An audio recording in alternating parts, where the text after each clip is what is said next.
My Lord and my God, I firmly believe that you are here, that you see me, that you hear me.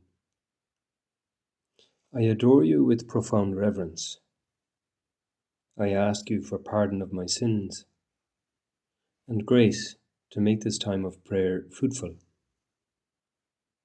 My Mother Immaculate, Saint Joseph, my Father and Lord, my guardian angel, intercede for me.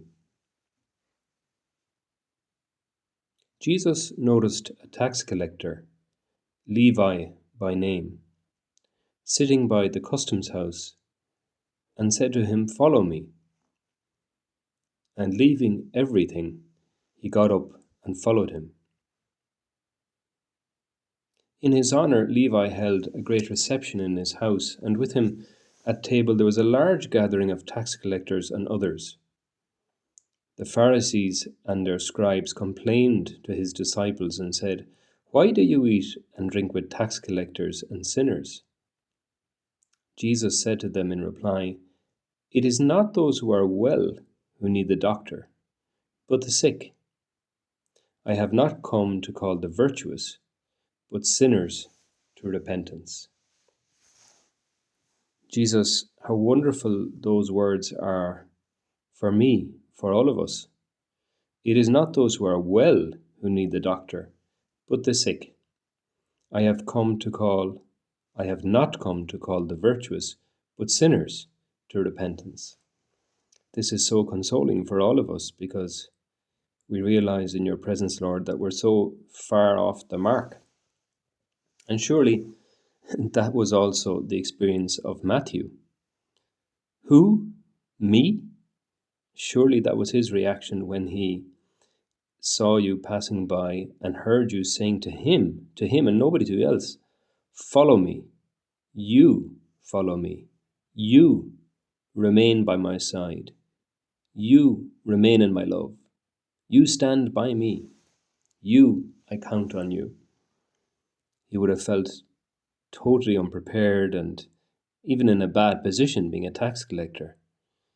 What could he do that was virtuous? But Lord, you call him, just like you call me and call all of us, especially in this holy season of Lent, to begin again, to be sanctified, to be healed.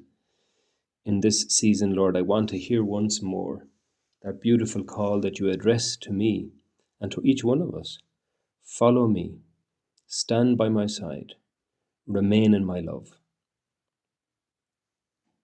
Of course, the calling of St. Matthew, which is today's Gospel, has been immortalized in the beautiful painting of Caravaggio, which was painted in the year 1600 for the Church of San Luigi dei Francesi in Rome, and there it still is to be seen.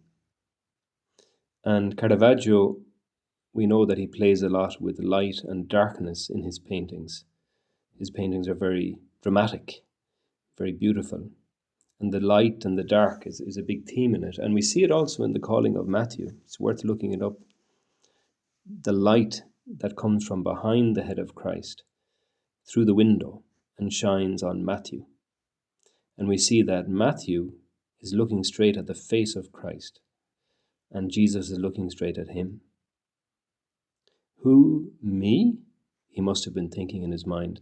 And yet, the look of Christ, the gaze of Christ, the love of Christ, the understanding of Christ, the warmth of Christ, the way Jesus looks at him and the way Jesus says to him, "Follow me," would have dispelled all doubt about his vocation. And we know that Levi was in fact overjoyed and had a feast for all his friends, a celebration, and that he became the great apostle and evangelist, Matthew. During Lent, Lord, I want to once more sense your call and follow your call with joy. And I want to bring many people with me, like Matthew does too, to that celebration. Today also is a feast day in certain parts of the world. It's the feast of St. Robert Southwell, 1561 to 1595. An admirable person from many, many points of view. Born in England, sent to school at Douai in France, and then on to Paris. He joins the Jesuits. He is ordained a priest in 1584. This is the height of the anti-Catholic persecution in England. And his great desire was to return to England, which he achieved in 1586, just 2 years after his priestly ordination.